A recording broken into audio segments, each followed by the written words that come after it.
Hello again, my name's John and I am a nobody.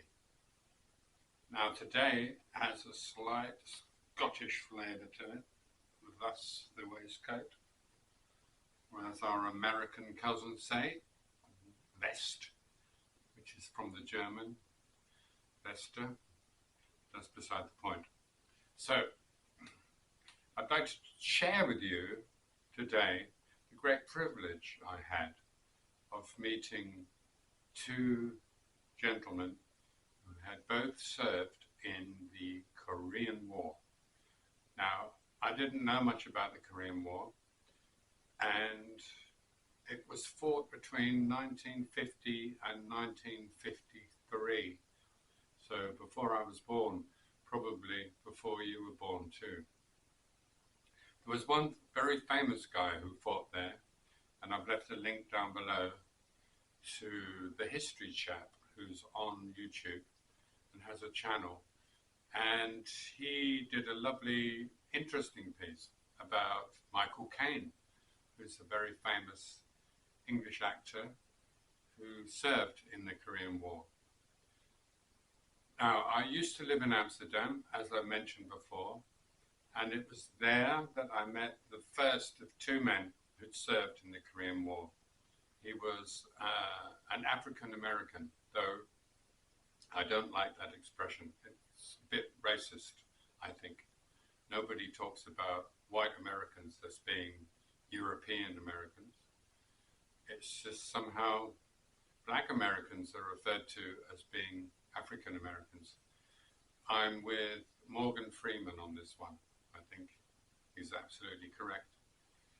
Anyway, I was living in a rough part of town above a bar in Amsterdam, and we had in the bar, which I frequented obviously, we had a regular customer, or there was a regular customer who'd served in the Korean War as a master sergeant. He was this black guy, and he used to come in on frequently,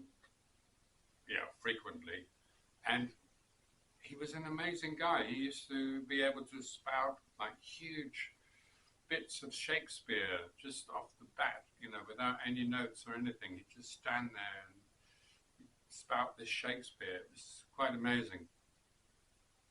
I didn't like him at first because he used to try to buy friendships using that powdered substance, which looks a bit like powdered dandruff or cut dandruff on a mirror.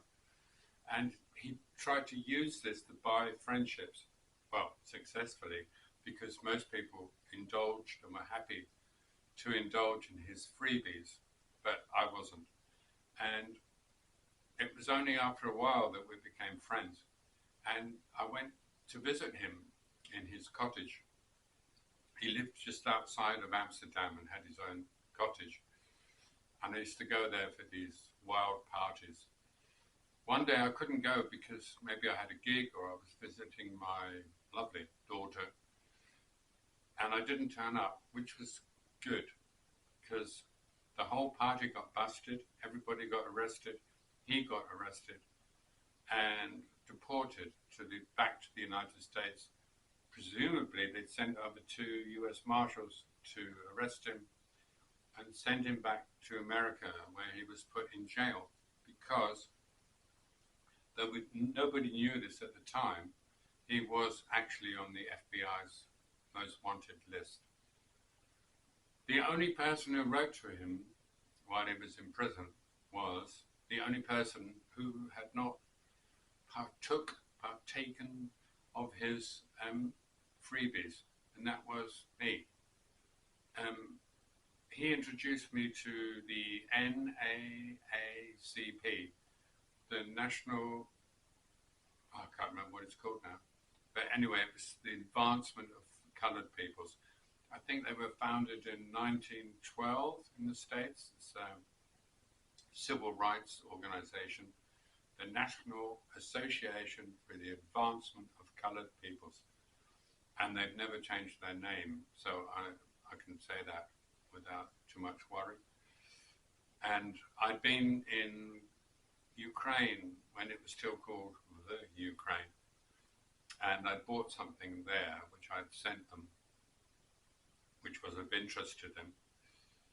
But he was a fascinating man, a fascinating man. Now nobody, and I hope he's still alive and doing well.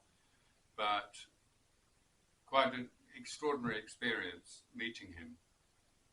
The second guy I met was an Englishman, and he was also very interesting. He'd served in Korea in a Scottish regiment, which is unusual of itself, and had actually sat in the back of a jeep with an American president. I mean, how many of us can say that, you know? He was some kind of liaison guy. He was not an officer, but he was a liaison person to this American president. Maybe he couldn't understand the Scottish dialect, I don't know.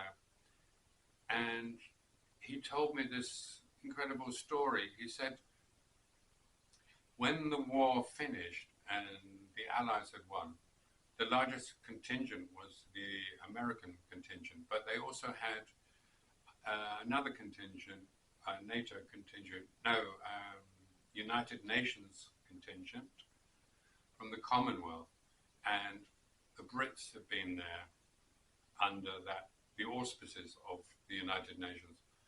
And when they won the war, they had the opportunity to vote in the barracks of his regiment whether they wanted to walk back to the coast or to be transported to the coast. And they unanimously voted to walk, i.e. march, back to the coast.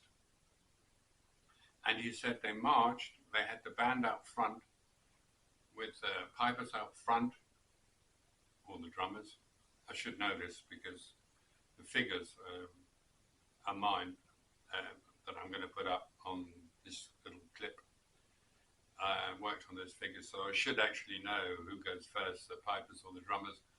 But he said they voted to march to the coast with the band up front. And just imagine this for a moment, what an incredible memory that is, to be marching down the road with the band up front, your tartan kilt swaying, the pipes swirling, the drums beating, and either side of the road you've got thankful Koreans waving and shouting their appreciation. It must have been absolutely amazing for him. And he carried that memory with him all his life. And he told me about it on numerous occasions because, one, I was interested, and two, I was working in a dementia care home where he was a resident, and I was probably the only person who would listen to this story. But I found it an amazing story.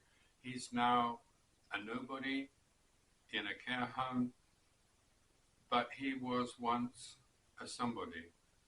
He was in that loop, that memory loop, that he will never forget, that wonderful moment that he experienced of being a hero, for want of a better word. Anyway, that was the Korean War, and I hope that you enjoyed it, and check out the links down below, because they are interesting. And I take my hat off once again to those people who fought.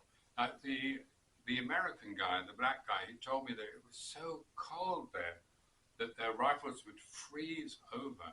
I mean, think about how cold that must have been. And